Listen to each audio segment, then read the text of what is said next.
নমস্কার সকলকে, আবার চলে এসেছি তোমাদের সাথে নতুন একটা ভিডিও নিয়ে। আশা করছি পুরো ভিডিওটাই তোমরা দেখবে। তো চলো শুরু করা যাক। সকাল সকাল ভিডিও করা শুরু করে দিয়েছি। এদিকে দেখতেই পারছো মা রান্না করে নিচ্ছে। 17ই আগস্ট মনসা পুজো ছিল। আগের দিন সংযম করে এখানে মণ্ডপ বানিয়ে মণ্ডপে পুজোও দেওয়া হয়েছে। আর বাবা যেহেতু রাত্রে ঠাকুর নিয়ে এসেছিলো তাই আর ঠাকুরের মুখ খোলা হয়নি। আর এদিকে দেখো সবাই মিলে সবজিগুলো কেটে দিয়ে দিচ্ছি, তাহলে মাসি আর মেশো মিলে রান্নাটা করে নিতে পারবে, দেরি হবে না প্রসাদটা বানাতে। দাদা জ্যামুল একটু সাজিয়ে দিচ্ছে, তাহলে দেখতে ভালো লাগবে। আর ভিডিওটা ছাড়তে আমার লেট হয়ে গেছে, এত লোকজন যার জন্য ভয়েস কলটা দেওয়াই হচ্ছিল না। এদিকে প্রায় সমস্ত কিছু রেডি হয়ে গেছে, শুধু ফল কাটাটাই বাকি আছে। আর মাও এদিকে একটু আবির দিয়ে এঁকে দিচ্ছে যেন দেখতে ভালো লাগে। সবার বাড়িতেই অনুষ্ঠান হলে অনেক মজা হয় জানি, কিন্তু আমাদের তো ছোটো হোক বা বড় যে কোনো অনুষ্ঠান হোক না কেন খুব মজা হয়। তাই ভাবলাম যে এবারে পুজোটাও তোমাদের সকলের সঙ্গে শেয়ার করিনি। ঠাকুরকে সাজিয়ে আমি আর দিদি মিলে বসে পড়ছি ফল কাটতে। আর যখনই আমি কোনো কাজ পারবো ঠিক সেই সময় আমার বোন আমার ভিডিওটা করে। এবারে মনসা পুজোর ভিডিওটা আমি অনেক আগেই শেয়ার করতাম তোমাদের সঙ্গে, কিন্তু যেহেতু আমার ফোন ভালো ছিল না তার জন্য করতে পারিনি। আর এবার যেহেতু আমি নতুন ফোন নিয়েছি তাই ভাবলাম যে তোমাদের সঙ্গে শেয়ার করি। পুজো সব কিছু রেডি হয়ে গেছে। এবার মা আর জাইমু মিলে ঠাকুরকে বসিয়ে দিবে মণ্ডপে। বসানোর আগে ওখানে পদ্ম পাতা দেওয়া হয়েছে, কারণ মনসা ঠাকুর পদ্ম পাতাতেই বসাতে হয়। এদিকে আমার সমস্ত কিছু করে নিচ্ছিল ঠাকুরকে বসানোর আগে মণ্ডপে যা যা করতে হয়। তোমরা সকলে কমেন্ট করে বলো যে আমাদের বাড়ির পুজো তোমাদের কীরকম লেগেছে। কারণ আমার অনেক দিনই ইচ্ছে ছিল যে আমাদের বাড়ির সমস্ত পুজো তোমাদের সঙ্গে শেয়ার করব। তো আজকে যেহেতু মনসা পুজোটা শেয়ার করলাম, এরপরে যা যা পুজো হবে সেগুলোও তোমাদের সঙ্গে শেয়ার করার চেষ্টা করব। আর এদিকে দেখো মার প্রায় সমস্ত কিছু রেডি হয়ে গেছে। এখানে যেহেতু দুটো ঘট বসবে তার জন্য ধান দুপুর সিঁদুর দিয়ে দিচ্ছে। বাবা যেহেতু এখনও কাজ করছিল তাই মা জাইমুকে বললো যেন ঠাকুরটা একটু বসিয়ে দিয়েছে, কারণ মা তো একা উঠাতে পারবে না। তাই জাইমু প্রণাম করে ঠাকুরকে মণ্ডপে বসিয়ে দিবে। আর এদিকে দেখো জাইমু ঠাকুর বসাচ্ছে আর বাবা বাইরে যে গান লাগিয়েছে। কিন্তু আমার বাবার যে গানগুলো শুনে আগেকার দিনে, সেই গানগুলো শুনতে কিন্তু ভীষণ ভালো লাগে। আমাদের এই ঠাকুর তোমাদের কীরকম লেগেছে অবশ্যই তোমরা কমেন্ট করে বলো।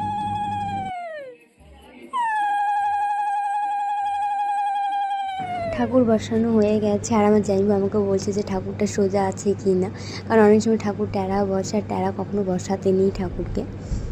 কিছু ফল কাটতে ভুলে গেছিলাম, সেগুলোই ঠাকুমা কেটেছে। আর এইদিকে দেখো আমার ভাইপনাকে ফোনটা নেওয়ার জন্য কীরকম করছিল। আর ফাইনালি আমি রেডি হয়ে গেছি। অবশ্যই তোমরা কমেন্ট করে বলো কীরকম লাগছে আমাকে। পুজোর সমস্ত কিছু রেডি হয়ে গেছে আর ঠাকুরমশাই ফোন করে বলে দিয়েছে সমস্ত কিছু রেডি করে রেখে দিতে, কারণ উনি এখন চলে আসবেন, কারণ ওনার আরও অনেক জায়গায় পুজো আছে। আর এই যে এদিকে চলে এসেছে। আর হ্যাঁ, ইনি হচ্ছে আমাদের স্যার। এনার কাছে আমরা টিউশনেও পড়েছিলাম, তার জন্য আমি পুরোহিত মশাই বলি না, আমি স্যারই বলি।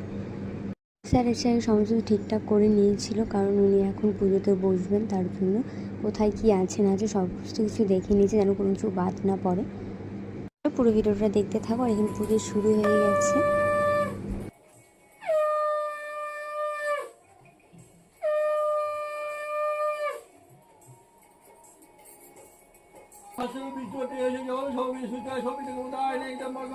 ওম ভগবতে শ্রী সূর্যায় নমঃ।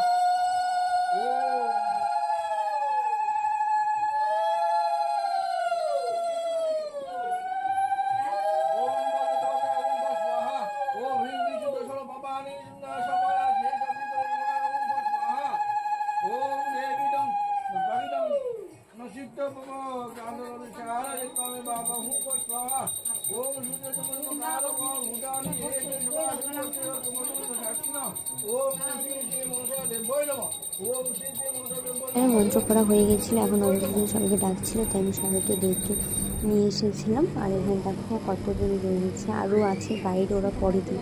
ঘরে যেহেতু জায়গা নেই তাই অল্প অল্প করে দেওয়া হচ্ছে। আর স্যার এখন এত ফোন এসেছে যখন ফোনটা আমার কাছেই রেখে দিয়েছি সাইলেন্ট করে।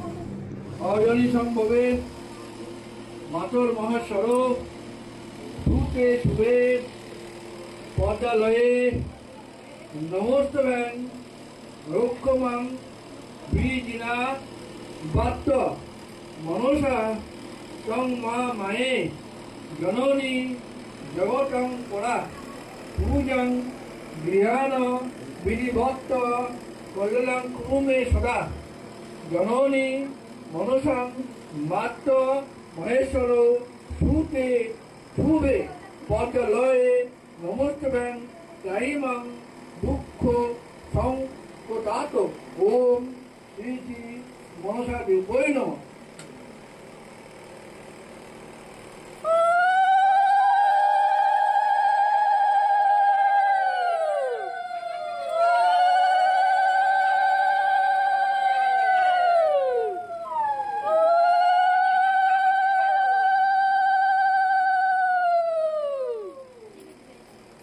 সবার অঞ্জলি দেওয়া হয়ে গেছে, শুধু বাবা জাইমা দিদি বাকি ছিল, তার জন্য ওরা সবার লাস্টে অঞ্জলিটা দিচ্ছে।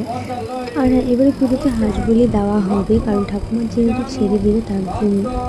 এই মঞ্চ পুজোটা আমাদের বংশ হতো, তার জন্য আমার ঠাকুমা পেয়েছিল বড় দাদু আর ঠাকুমার কাছ থেকে। আর এবার আমার ঠাকুমা হাঁস বলি দিয়ে ছেড়ে দেবে আর আমার মা বাবার হাতে তুলে দেবে। এরপর থেকে আমার মা বাবাই পুজোটা করবে।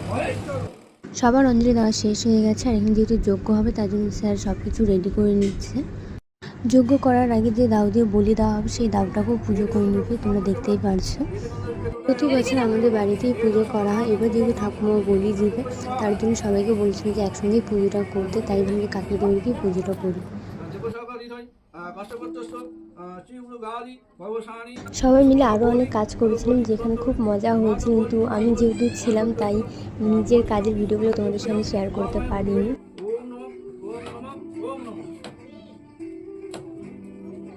স্যার দাওটাকে পুজো করে নিয়েছে, আর এখন বাবাও চলে এসেছে, কারণ আমার বাবাই বলিটা দিবে, তার জন্য বাবাকেও পুজো করতে হবে।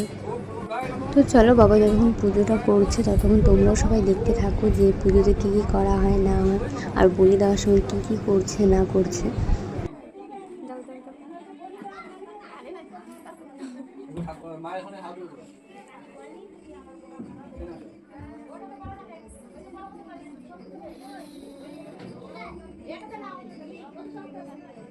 এদিকে দেখো দাওটাকে পুজো করা হয়ে গেছে, আর এবার ভেবেছিলাম যে আমি বলি দেওয়াটা দেখবো, কারণ কোনো দিন আমি বলি দেখিনি।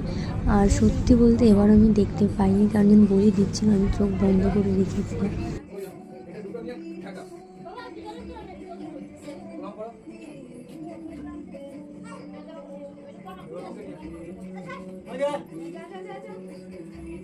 বলি তাদের সব কিছু রেডি হয়ে গেছে, এখানে বাচ্চাগুলো চলে এসেছিলো দেখার জন্য, তাই আমি ওদেরকে বের করে দিয়েছিলাম, কারণ বাচ্চা মানুষ দেখলে পরে আবার ভয়ও পেতে পারে, কোনো ঠিক নেই।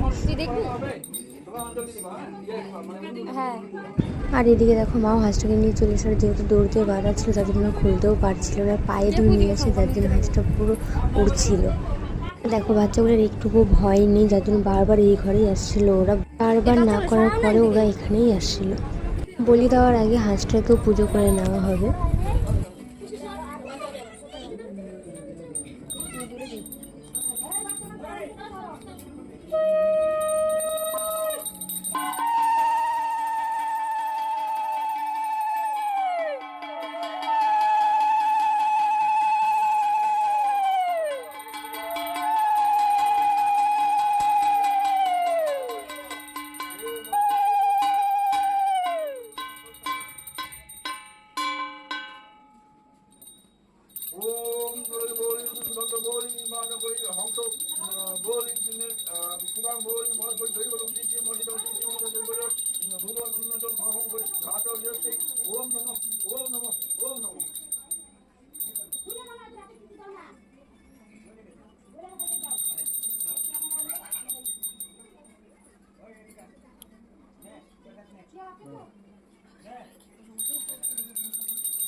এবার যে ইয়ে করবে একদম এক দিয়েছে না মাঝবা ওটা হয়ে যাবে সবাই ইয়ে করো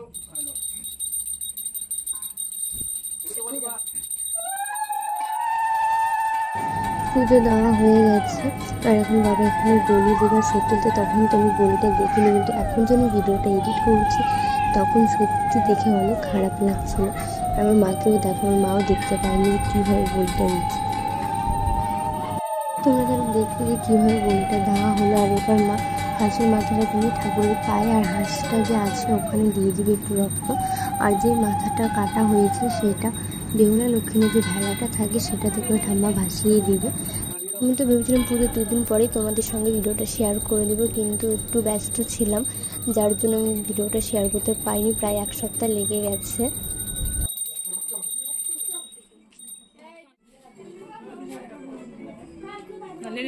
এদিকে দেখো বলিটা দেওয়ার পর রক্ত হয়ে গেছে জায়গাটা প্রচুর।